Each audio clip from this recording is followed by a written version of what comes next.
What's up, everyone? My name is Isaac, I'm 21 years old, and I am a passionate football fan. If it wasn't obvious enough, I'm also a passionate Arsenal fan, but I love all things football, and that's what this entire channel is going to be about. So I wanted to create this channel because I wanted to give international fans like myself an opportunity to be able to speak about football, about all footballing matters from all around the world, and I wanted to give all of us a chance to be able to share about however you think your club is doing and anything and everything that has to do with football. And I hope that through this channel we can do exactly that. So for the first video that I thought I would do is that I would give a breakdown of the traditionally big six teams in England. So that includes your Man City, Man United, Liverpool, Chelsea, Arsenal and Spurs. So what I would also do is that I will basically talk about how they've been doing in the season as a whole, how I feel like they've fared, their standout performance, and at the end of it all, I'll give them a rating for how I feel like they've done in the season so far and where I predict they'll finish at the end. So without further ado, let's get to it. So the first club we're going to be talking about obviously has to be my beloved Arsenal, and we have to be real, it's been a very difficult time to be an Arsenal fan as of late. Going into the second season with Unai Emery, I feel like I expected a lot more. You would have thought that from the defeat in Baku in the Europa League final, we would have kicked on now and we would have probably done a lot better than we did. And to be fair, I feel like last season wasn't really horrible, bar the last few games where we just needed to win a game or two to finally get top 4 after we've been missing out on it for some time. But it is what it is. We are in this season now, and it has to be said, we haven't exactly been doing that great. We have played 24 games, we've only won 8, we have drawn 6, and we have lost 10. And in the entire time, we only got 2 clean sheets. So if that isn't a clear reflection of how bad our defense is, well, and I don't know what is. Obviously, we played in the last game against Crystal Palace where we completely fell apart. We were basically winning 2-0 in the first 10 minutes of the game, and somehow we let in 2 more goals. It's just classic Arsenal, isn't it? But it is what it is. It's just sad to see. I feel like this is just what our season has become. You know, there's not really any certainty behind any of the games that we play. We're so predictable in the way that we play. There's no free-flowing attacking football. When you have a team with the likes of Aubameyang, Pepe, Lacazette, or even Ozil, how do you not score goals for fun? I don't know, it blows my mind. It just comes down to the manager's tactics, and clearly it's just been not up to par, or at least not up to the expectations that we as Arsenal fans have expected. We have to be honest with ourselves as well. We have not actually been doing that great for a while, and we have to be real. I feel like just because we've shown some good character in some of the previous games that we've played, which obviously is commendable. You know, we did well to come back in the second half against Spurs. We were losing 2-0, and then in the second half we just came back. One of the best second halves I've seen from us in a while. And then we came back against Aston Villa as well, 3-2. And then very recently against Vitoria with Pepe's 2 free kicks. And obviously there were a lot of signs to show that this was going to be a positive season for us with the transfer window that we had. You know, signing the likes of Kieran Tierney, Nicolas Pepe, David Luiz, Martinelli, these kind of guys, you know, it gave us a lot of hope, a lot of positivity going into this season. But clearly it hasn't panned out that way. And it has to be said, we have not been doing very great. And this is just only some of the problems that we're having. You know, there's also obviously the problems that run deeper into the club, like Ozil's situation, about how he's being completely frozen out of the team, which is very sad to see because a player of Ozil's caliber should at least be on the bench, if not starting. We're clearly lacking something in terms of creativity. We're really lacking that so much, and it's just insane that we're putting one of the best playmakers in probably football history on the bench. In my opinion, at least he is. You know, the things that he can do with the ball, it's just so sad to see that he's not even on the bench. So it's just kind of sad. There is also the question of whether Emery's going to stay till the end of the season. If you ask me whether I'm Emery in or Emery out, personally, I don't know, because it is only his second year into the club. But then again, you would have expected that by now we would have at least had a clear indication of how we would play. You know, we would at least have an idea that, you know, we're going to be playing free-flowing, attacking, possession football, that kind of thing. But there's not really any indication of that whatsoever. You know, you look at other managers like Frank Lampard, Brendan Rodgers, what they're doing with Chelsea and Leicester, and how they have implemented the idea of football so quickly into them, and how quickly the players have bought into it too. And I guess that just kind of reflects on the capabilities of our own manager. But I don't know. I personally don't know if he's going to stay till the end of the season. So we're going to have to see. But how I would rate Arsenal so far based on how we've performed, personally, I'd give us a solid 4. I would give us a 4 because honestly, I don't think we've warranted a higher rating. And that's just based on how we've performed recently. I feel like we obviously have potential to do so much better for the rest of the season if the manager can get things right, if the manager plays the players the way that everyone else can see how they should be played. I don't know. It's difficult. But I personally don't think we're going to finish in the top 4 this season if we carry on the way that we're playing, which is why I predict that we're probably going to finish 5th. So that's how I feel about Arsenal this season. I hope that we can, eventually do better, but we'll see. So next time we're going to be talking about Spurs, and I know that they are our rival club, but we have to be objective. We can't be biased towards Arsenal all the time. We have to be real with it. We have to realize that they have actually been doing better than us as of recent years. In terms of league position, they are, and also the fact that they made it to the Champions League final last season. They didn't win, but I still think that the fact that they even got there is an indication of the fact that they might actually be doing pretty well at the moment. Although the only thing that they are lacking obviously is trophies, which is what the whole thing should be about. They are not a bad team, I feel, Spurs. I feel like maybe recently, if you look at the fact that they've been losing to lesser teams like Colchester, Brighton, they didn't do well against Watford either, and then the utter capitulation against Bayern Munich 7-2. I don't really know what's wrong or why that's even happened, but it did, and I don't know what's the reason. Maybe the manager's outgrowing the team. Personally, I feel like Pochettino can only take them so far. He's been with them for 6 years now, and I don't know if he can take them any further. But then again, if they do sack him, who's Spurs gonna get? I have no idea. So yeah, but if you look at the players that Spurs have, you look at the fact that they have Heung-min Son, Harry Kane, Ndombele, Lucas Moura even. These are not average players. I think I would say so, at least. They're actually pretty decent players. But yeah, they have been doing not too great this season at least. So for that reason, I'm probably gonna give them a solid 4 as well. Yeah, it's just not a good time to be a fan in North London at the moment, whether you're an Arsenal or a Spurs fan, because our teams are just not doing that great. So I predict that Spurs is probably gonna finish 7th. I don't think they'll even make the top 6 if they carry on the way that they are. But then you could say that Arsenal maybe they won't even make it in the top 6. But we have to be real, it is still early days, so we're gonna have to see. But yeah, that's what I would give Spurs. So next off, we have Man United. And I think it's safe to say that when the season started and they won 4-0 against Chelsea at home, everybody thought, whoa, this Man U team they mean business, they really are going to kick on from here and they're going to do well. But it's not panned out that way, they have been really shaky. Their away form hasn't been great at all. And, similar to Arsenal, they're in actually quite a similar position with new managers. They do have some positives as well, including the fact that they did have quite a positive transfer window, I would say. They signed the likes of Daniel James, who quite frankly is quite outstanding to me. He offers them so much on the wing. He's so pacey, direct. He's not afraid to go forward, which is really nice to see in a young guy. Aaron Wan-Bissaka, who is quite arguably top 3 right backs in the league right now.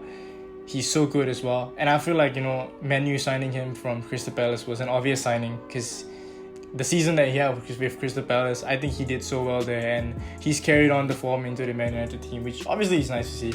And Harry Maguire, which hasn't really hit the heights as much as he probably would have liked to. But then again, he did come with an 80 million price tag, and that's a lot of pressure for a player. Any player, 80 million is a lot. And they have been quite injury-ridden since the start of the season. They have had their key players like Martial, Pogba out for a majority of the start of the season. You saw what happened when Martial came back into the side when he started over the weekend against Norwich, coming in, scoring a goal. And you can just tell that, once they have their key players back, I feel like they might probably perform better than how they have been. As a whole, judging by how Man U has done, which is obviously quite similar to how Arsenal has done as well, I would probably give them a 4 for how they've performed so far. And I probably predict them to finish just at the 6th position because they haven't started well. And, just like Unai Emery, Ole Gunnar Solskjaer doesn't exactly have the kind of caliber that I would say a better manager would have. I feel like each team just takes turns being the better team of the weekend, but you know what? It is what it is, we move on. So next we're going to be talking about Chelsea, which, you have to be real, they have actually been performing very well recently. And I think going into the season, no one really expected much of them because obviously they had the transfer ban, they couldn't bring players in. Eden Hazard left to Real Madrid. And there was a lot of pressure on the manager as well, considering Frank Lampard had not much managerial experience. But take nothing away from the things that he did at Derby, he did very well for them. And it's nice to see that Chelsea are fully relying on their youth, even though it is pretty much the only option because they can't bring players in. But they have been doing well, these young players, you know, the likes of Abraham, Hudson-Odoi, Tomori, Pulisic, even the guy Reece James who plays at right back. You know, all these young guys are stepping it up. And you look at the older players as well, such as Willian, Marcus Alonso and all these guys who have been at Chelsea for a number of seasons, and you see that they are stepping it up as well in their performances. And it's all probably because of the manager and how he has manage them in such a way that he's getting them to play the football that he wants them to play. And I think that's probably the thing that I admire about Frank Lampard the most right now. As a manager, he's getting the most out of his players because he's just instilling his philosophy into the team so well. His brand of football is so clear for everyone to see. It's very attacking football, very composed, and you know, it's just probably a very good time to be a Chelsea fan at the minute. So obviously a lot of credit to Frank Lampard for doing as well as he's done. How they'll finish the end of the season, I'm not that sure, but judging by how they are doing right now, I feel like I would give them an 8. I would rate them an 8 because they have really done quite well recently. Obviously, they didn't start out the season very well, but they didn't let that, you know, put them down or anything, and they managed to push themselves up, and I think they are in a very high position in the league right now, in the top 4 at least. So I think they can be part of what they're doing, especially with their youth. So yeah, I think it's good for them. I think it's good for Chelsea, you know, the fact that they are proving everybody wrong. Even though they have a transfer ban, they can rely on their youth, and their youth are really doing the job for them. So yeah, I would give Chelsea an 8, and I probably predict them to finish about 3rd. And now on to Man City, which I have admired for such a long time, just because of how well they play their football and how unreal of squad depth they have. You see, when you have the likes of Bernardo Silva, De Bruyne, and even Riyad Mahrez on the bench, that's when you know your team is stacked. Like, imagine if you're a team in the lower half of the table or a lesser team and you play against Man City and you see at the 70th minute they're about to bring on Kevin De Bruyne. How would you feel? Because I'd be scared. But you can tell that the injuries have kind of hurt them defensively when you look at the fact that Laporte is out for quite a long time now. Stones got injured for a while as well. But they are good enough to have the likes of Fernandinho, Rodri, who are DMs coming in to fill in as centre-backs, and I think that just shows how good these players are. What Guardiola has instilled into them, this winning mentality, non-stop, total football, it's such a beautiful thing to watch. I love watching Man City play because it's just poetry in motion, honestly. You know, some people would say that maybe they dipped a bit as compared to how they did last year, but I feel that that's only because last year they set such an unreal expectation of how to play football. You know, they gave a footballing lesson to almost everybody they played in the league last season. I feel like the only thing that's lacking for them now is the Champions League, because it's pretty obvious that they have the Premier League dominance. It's just in Europe that you would want to see them step it up a notch. Obviously, they have some of the best players in the world, one of which is obviously Raheem Sterling, who quite arguably is probably one of the top 5 players in the world right now. The things that he's doing for Man City, 17 goals and 18 appearances, he's stepping it up so much. And you have to remember, he's not even that old. He's still pretty young. So, good for him. For how Man City have done so far, I would probably give them an 8th. And I predict them to finish 2nd. I personally don't think that they're going to win this year, only because of the team that we're going to talk about next. So the team we're going to be talking about now is obviously Liverpool, who have looked utterly unstoppable this season. They have been playing some really beautiful football under Klopp, and I think it's if you were a Liverpool fan, I feel like you would be really happy to see that, because they have gone through some dark times, you know, Liverpool fans. You know, from back to front, it's just such a star-studded team, and it's unbelievable, you know, that they got 7 players nominated for the Ballon d'Or, and the only thing Klopp could say was who wasn't nominated. And if that isn't an indication of how well they have dominated on the European and even the world front, then I don't know what is. I feel like Liverpool deserve a lot of credit. I remember watching their Champions League campaign last season, and the way that they came back against Barcelona will go down in history forever, I'm sure. I remember watching that goal that Trent Alexander-Arnold did. The cheek, the idea to even do that is unreal. I was blown away. None of the Barcelona players expected it, and I think that Liverpool probably do deserve to be where they are now. It sucks to say that as a rival fan, but I feel like they probably do deserve to be where they are now, considering that, when Klopp first came to Liverpool, they struggled a bit. We all know that they did. They sold off Coutinho for quite a large sum of money, but they managed to bring in Alisson, Van Dijk. You can tell that they addressed the areas of which they needed help in, and look at where that's got them. They won the Champions League, and they could quite realistically win the Premier League this season as well. I quite frankly don't see where Liverpool's going to drop points. Maybe bar the Man U one, which was quite a blip for them. I would say it just wasn't their day, just a bad day in the office for them. Liverpool, I probably give them a 9 for how they've done so far. And I predict them to probably, win the league. I think they're going to finish first. So that's how I feel. The top 6 are going to finish this season. And I don't know if you guys noticed, but I gave a position to each of these top 6 teams except the 4th position, because the team that I think is going to finish 4th is not even in the top 6. I think the team that's going to finish 4th is going to be Leicester City. And why I think they're going to finish 4th is because if you see the way that Leicester City play now, it is just unbelievable. The way that Brendan Rodgers has got them to play, this direct attacking football, the way that they've all worked hard for the team and defend together and press together, it's really nice to see. Some people would say that they wouldn't want Brendan Rodgers to be the manager of their team. Quite frankly, I would take Brendan Rodgers every day, because looking at how he has got Leicester to play in such a short period of time. And the thing is, the guys that play for Leicester, they're not exactly average players. You have the likes of Maddison, Vardy, Tielemans, Chilwell, Ricardo Pereira, all these guys, they offer so much to the team individually. And Brendan Rodgers has just got them playing the way that he feels like, would be best suited to the team. And look at how they're doing now. They're in top 4. And I think if they keep it up, they'll probably still keep in the top 4 at the end of the season. So good on them, I feel like they deserve to be where they are. I think they are in a very good position right now. So there you have it. That's my predicted finishes for the top 6 teams. I think the rest of the season is going to be a very interesting one.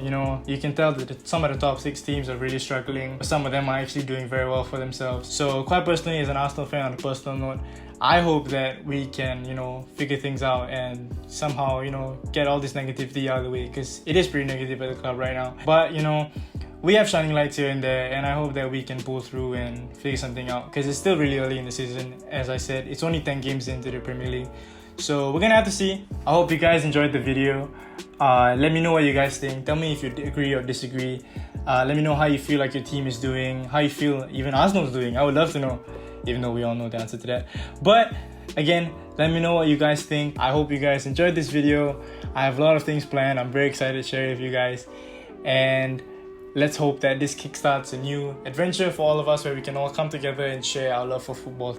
So I'll see you guys soon. Peace!